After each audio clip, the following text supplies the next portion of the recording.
Salut tout le monde. Bien. Nous allons répondre à une question de notre très cher confrère. Ce soir, en principe, on allait enchaîner nos séries de formations. On allait travailler sur la partie 19. OK? Mais d'autant plus que j'ai reçu beaucoup de questions de ses frères. Alors, j'aimerais qu'on essaie un peu de faire marche en arrière afin d'expliquer ça une fois pour toutes. Alors, ce que nous allons voir ce soir, je vais vous montrer encore une fois de plus les deux méthodes qui consistent d'appliquer l'effet du vent. C'est-à-dire, l'autre méthode, c'est justement pour vous montrer comment est-ce que vous serez à mesure d'appliquer l'effet du vent. Et la deuxième méthode, on verra dans la méthode de simulation du vent. OK? Donc, ça sera une petite vidéo, justement pour essayer un peu de répondre à cette question. C'est cette vidéo que nous allons considérer comme la partie 19. Et après, justement, cette partie, on pourra voir maintenant la 20e partie du pack complet, le même projet bâtiment d'un immeuble R+7-2. Comme ça, vous allez maîtriser tous les paramètres sans problème. Alors, j'aimerais tout simplement vous demander d'être encore une fois de plus attentif. Abonnez-vous massivement sur la chaîne YouTube. Likez nos contenus ainsi que partagez. À l'entrée des jeux ici, déjà, il faut comprendre que le principe pour faire la simulation du vent n'est pas du tout compliqué. Mais seulement, il y a des méthodes qu'on peut exploiter ou utiliser pour appliquer l'effet du vent dans un bâtiment. Alors, je crois que durant cette formation, vous allez donc enlever tout équivoque que vous avez à ce qui concerne la méthode de l'application de l'effet du vent.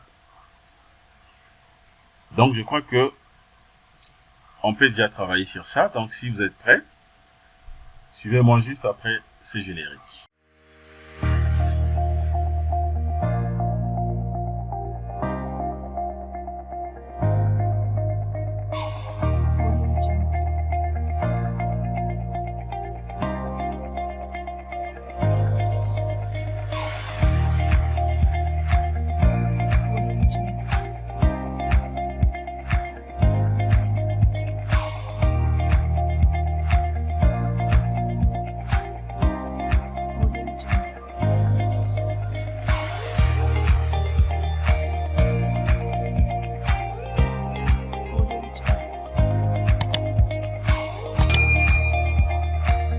Est-ce que la méthode de la simulation du vent est la meilleure méthode contrairement par rapport à l'effet du vent normal? C'est-à-dire que la manière dont on fait pour appliquer l'effet du vent sur justement nos façades, c'est la meilleure méthode contrairement par rapport à la simulation, ou bien c'est la simulation qui est donc la plus belle méthode ou la plus meilleure méthode à utiliser. Dans cette formation, je vais vous montrer les deux méthodes afin de maîtriser et puis de faire des choix pendant que vous allez dimensionner dans vos projets. Bien. La première des choses ici, je vais d'abord enlever, je vais d'abord cacher les valeurs de mes éléments ici. J'enlève les valeurs de l'effort normal. La première des choses ici, je vais aussi enlever, supprimer peut-être mes facettes. OK, voilà, je prends d'abord ça. Je fais delete. J'accepte.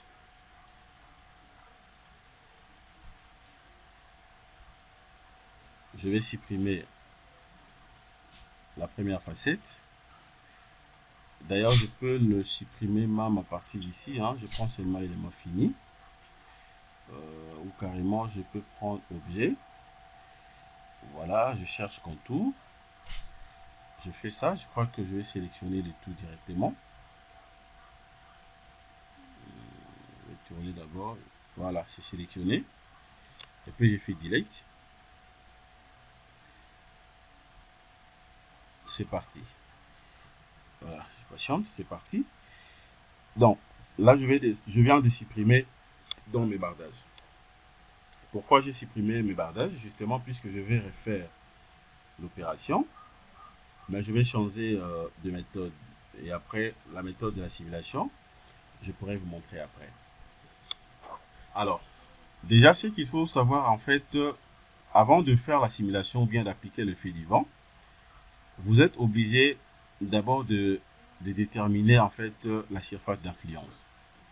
OK? Puisque, comme vous le savez, dans un bâtiment, en général, nous avons donc 4 facettes, autrement appelées aussi 4 façades. Nous avons la façade principale, la façade postérieure, nous avons la façade latérale gauche, ainsi que la façade latérale droite.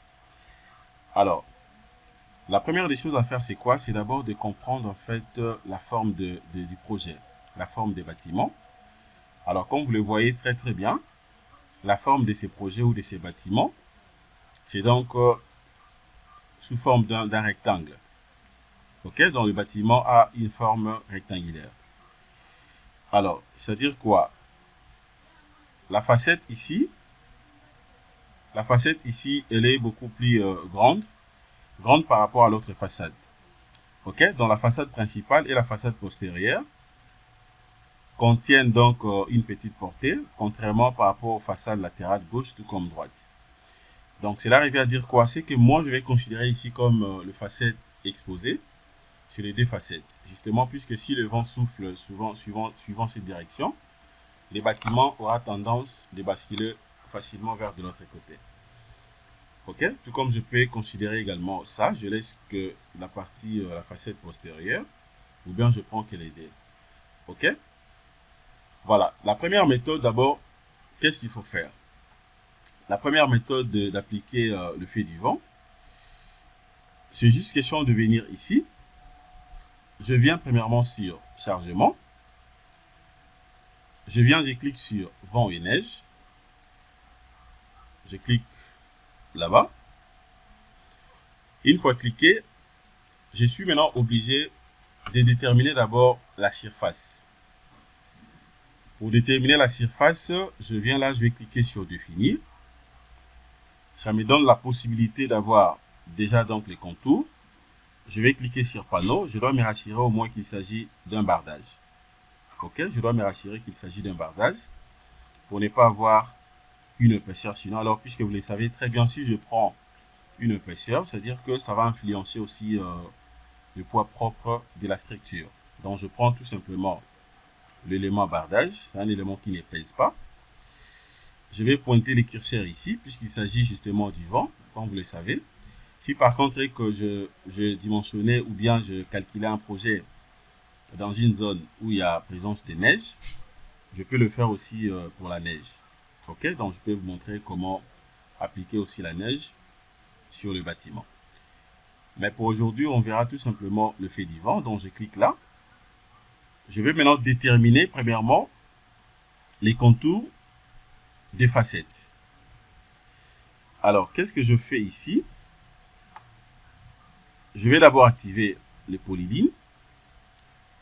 Je peux également soit cacher l'épaisseur de mes poutres et colonnes. Je clique premièrement là. Deuxième point là. Troisième. Quatrième. Et puis je vais rentrer ici.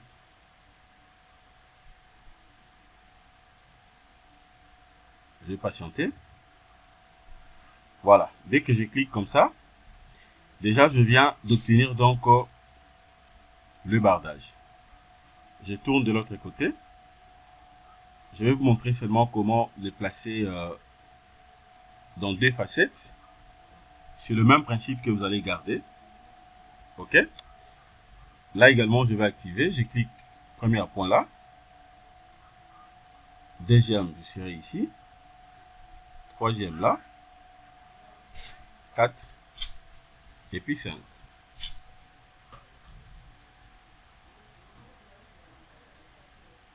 Je vais patienter. Voilà. Ça, c'est la première méthode. Hein. C'est la première méthode. Ça, c'est pas la méthode de simulation. Ça, c'est la méthode d'application normale de l'effet du vent. Aussitôt terminé, c'est bon déjà pour moi. Je peux donc fermer ça, puisque je vais appliquer ça seulement sur les deux facettes ici. OK? Je ferme. Alors, une fois fermé, je suis obligé d'abord d'enlever, donc j'enlève justement le neige que vous voyez ici. Comme je l'avais dit, donc moi je vais appliquer que le fait divan. Les numéros de mes panneaux ou de bardage sont là, ok.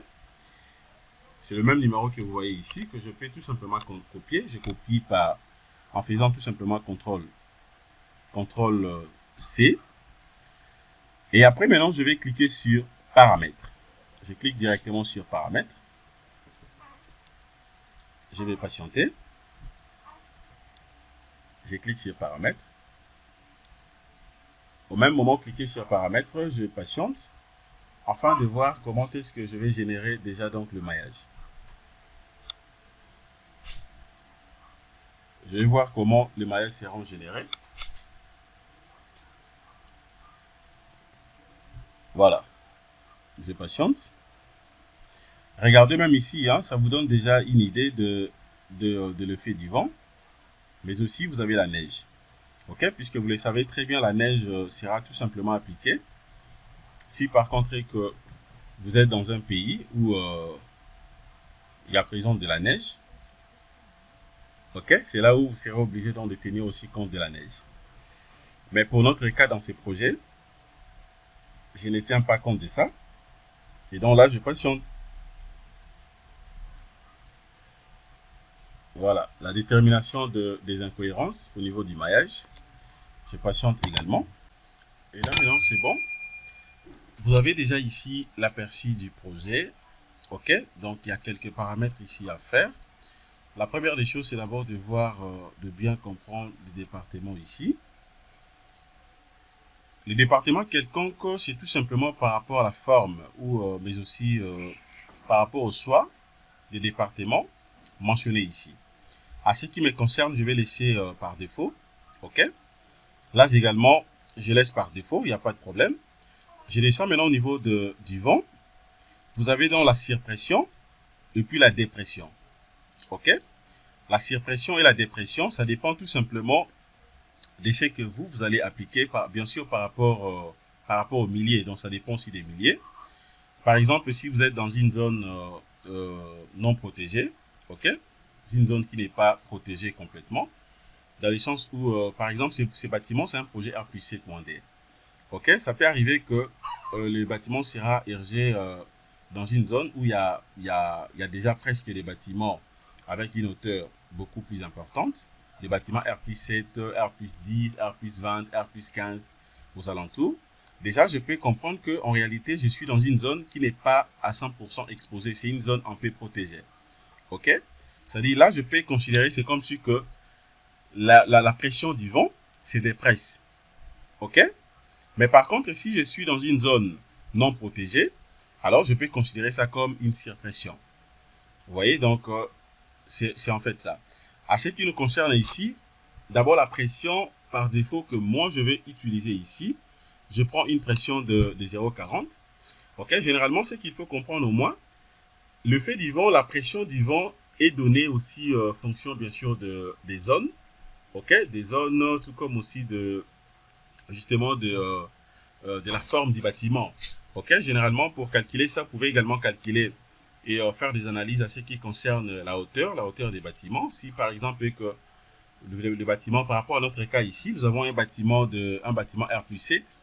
Ok, c'est-à-dire que si par contre la hauteur sous plancher fait 3 mètres, donc c'est-à-dire que je peux prendre directement les 3, je multiplie par 7 et après directement je calcule aussi pour avoir une idée sur la pression. La calculatrice ne marche pas. Voilà. Donc, en fait, c'est ça. Donc, par défaut, moi, je prends pression 0,40 ici. L'altitude ici de la construction, je viens là. Que je réponds d'abord. Voilà. Donc, je prends la hauteur sur plancher, ça fait 3 mètres. Je multiplie ça. Ça sera multiplié par 7, puisque le R-2 ici, c'est dans les sous-sols. Dans les sous-sols, je ne peux pas appliquer l'effet du vent, mais plutôt là, on va appliquer la poussière de terre. Donc, multiplié par 7, ça fait 21. Ok, donc l'altitude de la construction ici, je mets 21. Position du sol. Ok, je peux prendre 0, 0. Le site ici, est-ce que vous êtes dans un site exposé ou bien non protégé? Ok, exposé, normal ou protégé.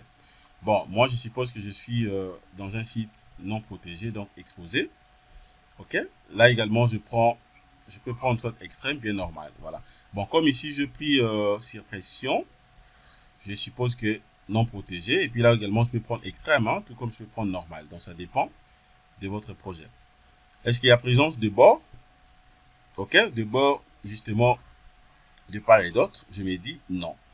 Je descends également là. Vous avez maintenant la neige. Par rapport à la neige ici, la pression de la neige, ici je mets 0. Puisque je n'ai pas, je ne suis pas dans une zone où il y a présence de la neige.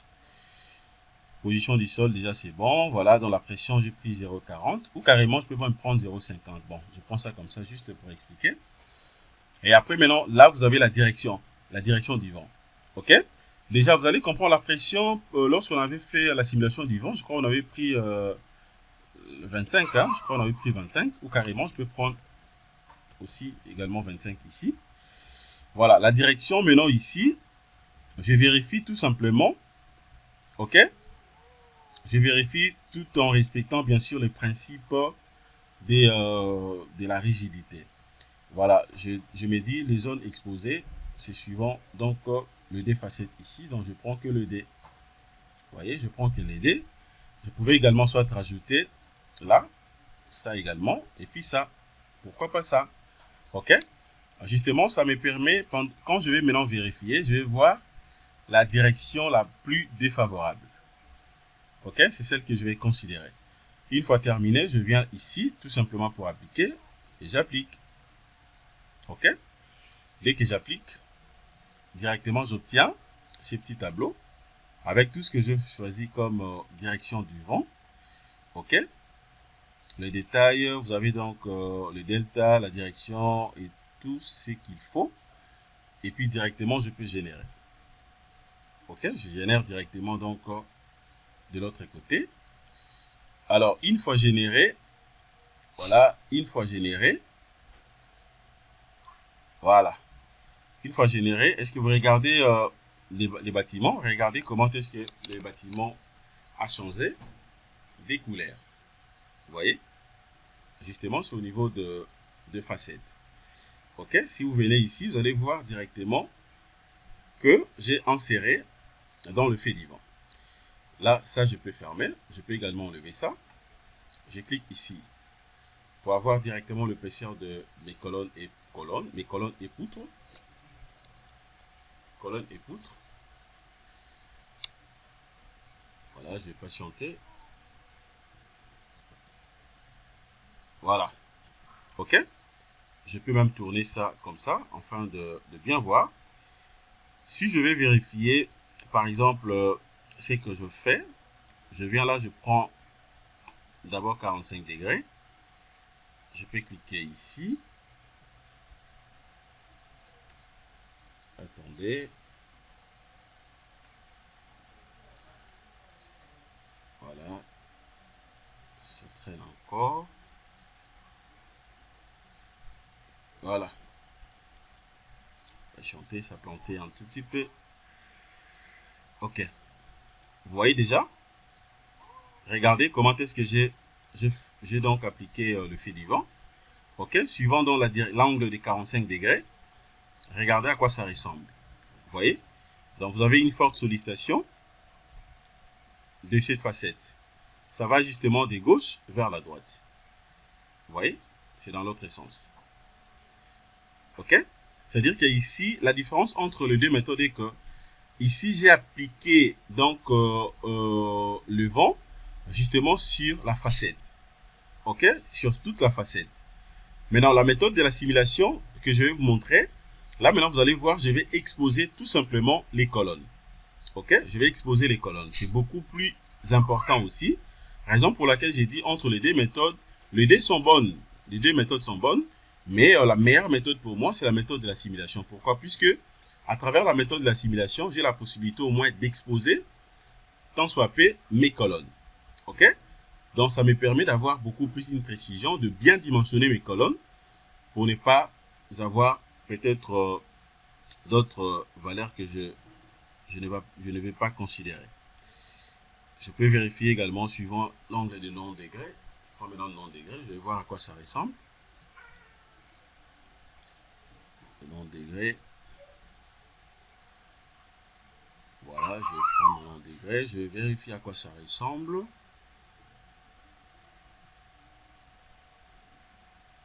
Voilà, il faut patienter.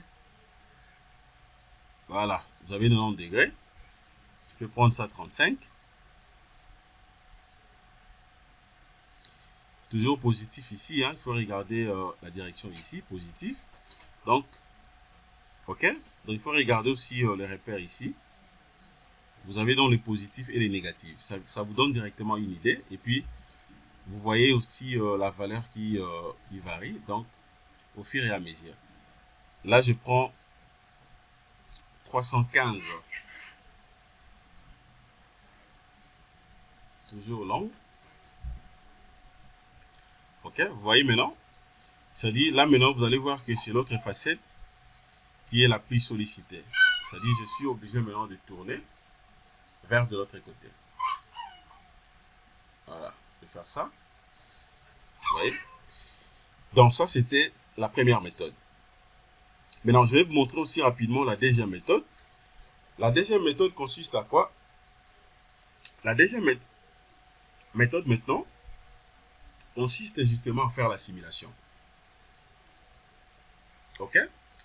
À faire la simulation. Pour la simulation, j'espère qu'on va aller un peu rapidement puisqu'on en a fait déjà avec vous. Je crois que vous avez une idée. Vous savez déjà à quoi ça représente. À quoi ça ressemble. Regardez maintenant comment est-ce que vous allez faire la simulation du vent. Pour la simulation du vent, je suis obligé de faire quoi? Eh bien, je viens qu'ici. Ok, je vais utiliser seulement le même facette. Je crois que j'avais sélectionné le numéro. Attendez, je vais vérifier ici. Bon, je peux encore sélectionner ça, il n'y a pas de problème. Je commence d'abord à sélectionner mes deux facettes. Ok, pour avoir déjà le numéro de... Voilà, de mes bardages. Ok, voilà. C'est sélectionné, mais bon, je n'en ai même pas besoin pour la méthode de la simulation. Je clique d'abord à vide. La méthode de simulation, la première des choses, je vais sélectionner d'abord mes colonnes. Je viens là. Je prends d'abord la colonne. Première colonne, je clique là. Tout est sélectionné. Donc là, je crois que j'ai sélectionné toutes les colonnes. C'est déjà génial pour moi. Et puis, je vais copier les numéros de mes colonnes, puisque ce sont des colonnes que moi, je vais exposer en faisant, bien sûr, la simulation du vent. Ok, la première méthode, vous avez vu comment j'ai obtenu même des valeurs. Maintenant, pour la simulation, je viens là, je vais prendre chargement. Au lieu de prendre vent, comme on avait pris, je descends sur simulation de charge. Je vais cliquer maintenant sur générer, ok, des charges de vent. Je clique une seule fois. Ok, et puis je vais patienter. Voilà. Une fois cliqué, à ce niveau ici, maintenant, je vais définir d'abord mes facettes. Ok, je vais définir mes facettes. Je fais la même chose, hein, donc je prends ça et ça. Ok, je vais prendre aussi les axes inclinés. Voilà, la vitesse ici, je vais prendre la même vitesse, je prends le 25. Niveau de terrain, je crois qu'on avait calculé, c'était 21. Ok, 21. Vous voyez, 21. Voilà, niveau du terrain ici, je prends d'abord 0, puisque 21 c'est la hauteur. Donc je prends 0 pour que ça commence justement au niveau du seuil. Ok, et après je viens là, je vais faire ça rapidement, puisque pour la simulation, en tout cas, vous avez déjà la maîtrise. Voilà, c'est bon. Je m'en vais d'abord sur profiler du vent. Ok, tout est ok. La hauteur ici. Voilà, la hauteur ici, je peux définir directement. Je prends la hauteur de 21. Je vais rentrer. Attendez. 21. Je rentre là.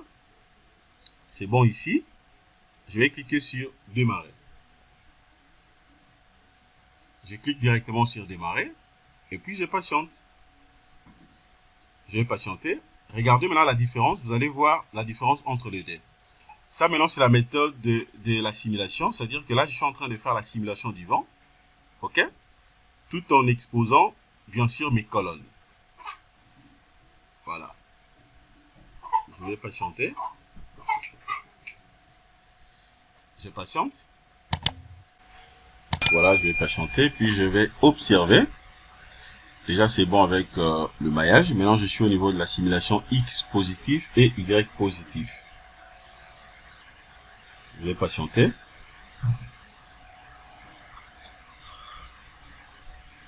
Voilà, je patiente. Il faut bien maîtriser les deux méthodes, hein, puisque c'est vraiment important.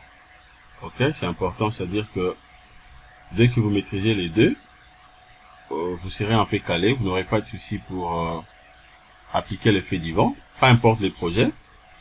Ok, le principe reste le même. Voilà. Ok, ça continue. Je suis déjà au niveau de la génération des charges X positif et Y positif. Voilà, maintenant, la direction a changé. Je suis maintenant au niveau de la façade à peu près principale, mais un peu inclinée. Ok. Voilà, donc maintenant je suis, ça passe de l'autre côté. Je patiente. Voilà, je vais patienter encore. Donc c'est comme ça que vous serez à mesure d'appliquer la simulation du vent. Voilà, il suffit tout simplement de respecter au moins le principe. En tout cas, vous n'aurez pas de soucis. Ok. Voilà, je patiente. Voilà, là maintenant c'est bon. Donc je viens de terminer la simulation. Tout est ok. Je clique sur ok. Et ça également je peux fermer. Voilà, je peux enlever tout ça si je veux. Je clique là.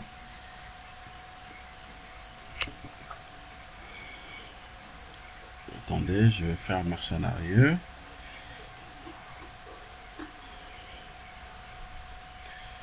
Voilà, je vais patienter d'abord puisque c'est...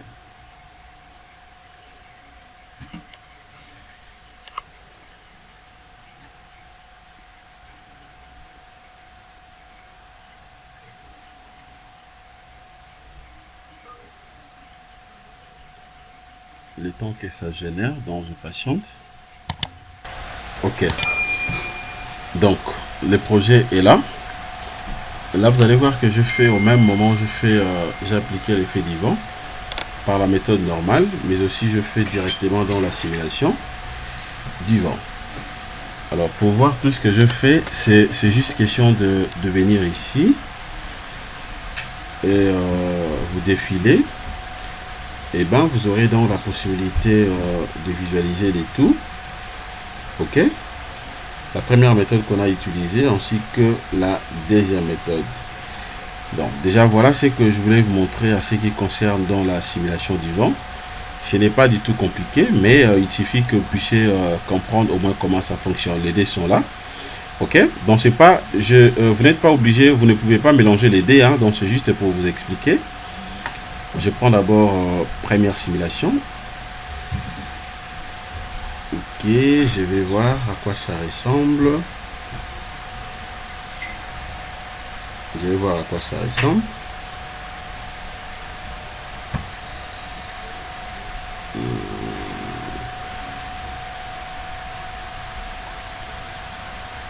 Voilà, vous pouvez aussi cliquer là pour avoir directement l'épaisseur de mes éléments.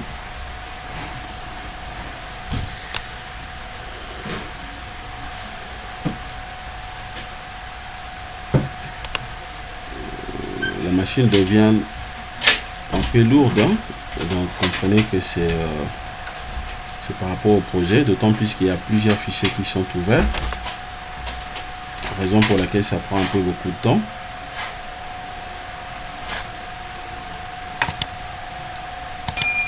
Donc si je vais vérifier ce que je viens de faire, afin de visualiser directement le valeur de la simulation, comme j'avais vu aussi le valeur de l'effet du vent, la première méthode que je vous avais montré.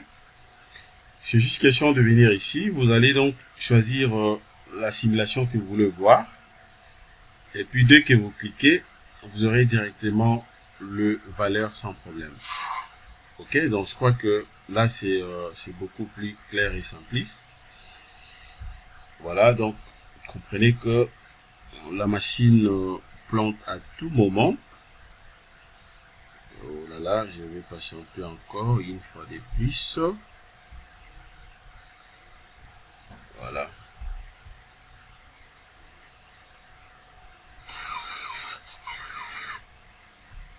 Je vais patienter d'abord. Parce que ma machine vient de planter encore une fois de plus.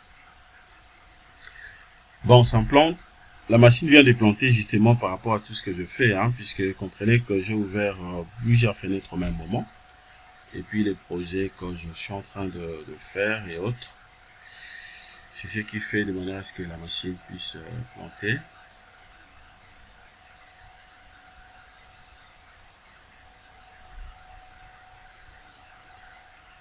Voilà, donc je clique là, je prends par exemple ça. C'est-à-dire la simulation du vent, suivant la direction de Y.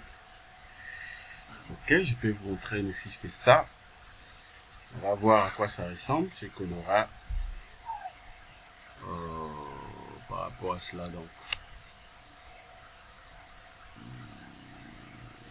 je vais patienter, voilà. Ok. Bon, je peux cliquer ici pour avoir directement ces valeurs. Parce que là, je vois dire la pression 0.45, 0.38, 0.30, 0.23, 0.15, ainsi de suite. Voilà, donc les amis, c'est ce que je voulais vous montrer hein, donc concernant cette formation. J'espère que là, nous avons répondu clairement à la question de notre très cher confrère. Comment faire la simulation, disons comment appliquer l'effet du vent par les deux méthodes que je vous ai montrées ici. Ok, donc si vous maîtrisez déjà les deux méthodes, c'est avantageux pour vous. Ça va vous permettre de manière à ce que vous puissiez le faire aussi prochainement dans vos projets. Voilà, donc je voulais seulement qu'on patiente pour avoir les valeurs. Ok, et puis on va s'arrêter par là. On va s'arrêter par là. Je vais patienter d'abord. Puisque c'est depuis le matin que la machine était ouverte hein, donc faut comprendre que c'est la machine peut se fatiguer aussi. Voilà, donc là je suis en train de bouger même. Voilà, les valeurs sont là, vous voyez. Les valeurs sont là. Donc je peux également changer. Vous allez voir que j'aurai toujours des valeurs. Donc voilà ce que je voulais vous montrer concernant cette formation, les amis. Merci de votre disponibilité. Passez une excellente soirée. Au revoir.